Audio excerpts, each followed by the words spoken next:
Bhutan had many ancient names such as Moon, Monyul, Hlomon, Ridagil, Hlomon Khaji, Menjong, Jinin Kyubijong, Jugil, and others.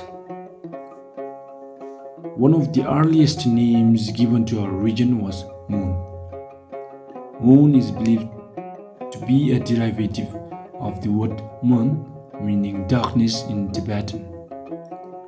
From a Tibetan-centric worldview, it was a reference to the dark southern lands of Buddhist Tibet that was socially unrefined and had not yet received the light of Buddhism. So now let us look at the situation in Bhutan before the advent or arrival of Buddhism.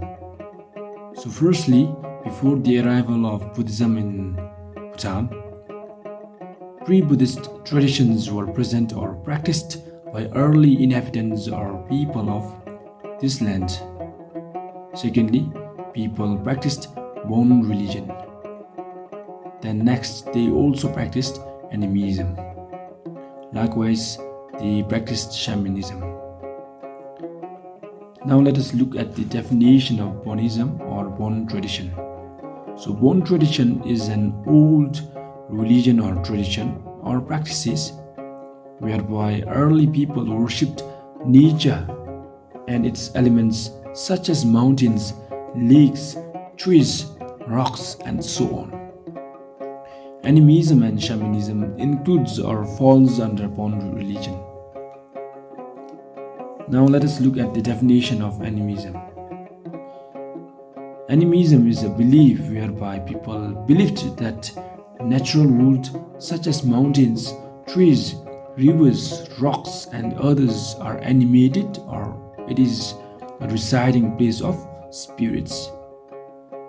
The early people worshipped the natural elements as living entities or as abode or phodrang of non-human forces or spirits. So let us question ourselves. Why did early people worship natural elements?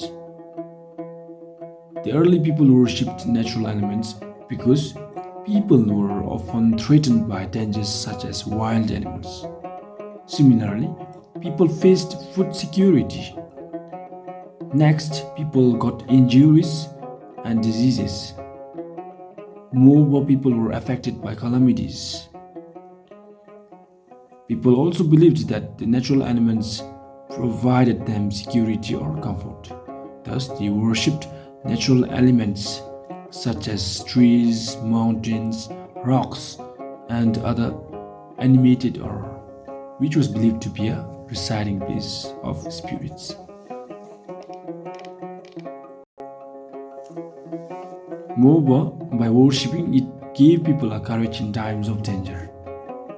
Not only that, but also it provided or gave people a consolation when things went wrong.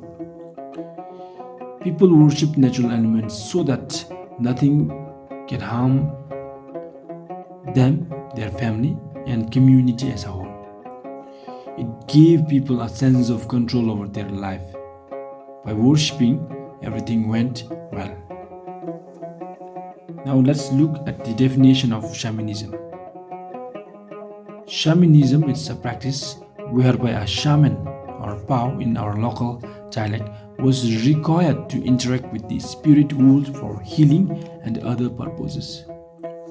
It was believed that a shaman could move through the spirit world or use spiritual energies for healing and other purposes. So shamanism and animism, as mentioned earlier, they falls under Bon tradition. And again, animistic and shamanism, which are Bon religions, they are categorized as Bonnak and Bonkar. So Bonnak means black bone and Bonkar means white bone. So now let us look at the definition of Bonnak, which is a bone, black bone.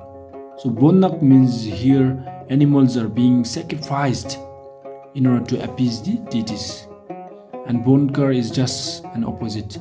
So it is a practice whereby animals are not sacrificed or animal sacrifice is not performed to appease the deities. And long time back, animal sacrifice or bonnak were regularly performed in different regions of our country to appease deities. However, later, with the advent or arrival of Buddhism, live animals were largely replaced by effigies or dharma. Today, animal sacrifice is found only in a few communities, including those of Lop and Monpa. And rather, in many Buddhist communities, Bonkar is widely practiced.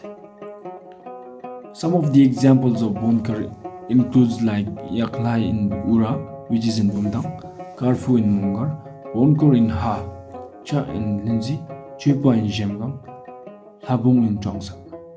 They are performed as a folk culture and annually done to appease deities for well-being and prosperity.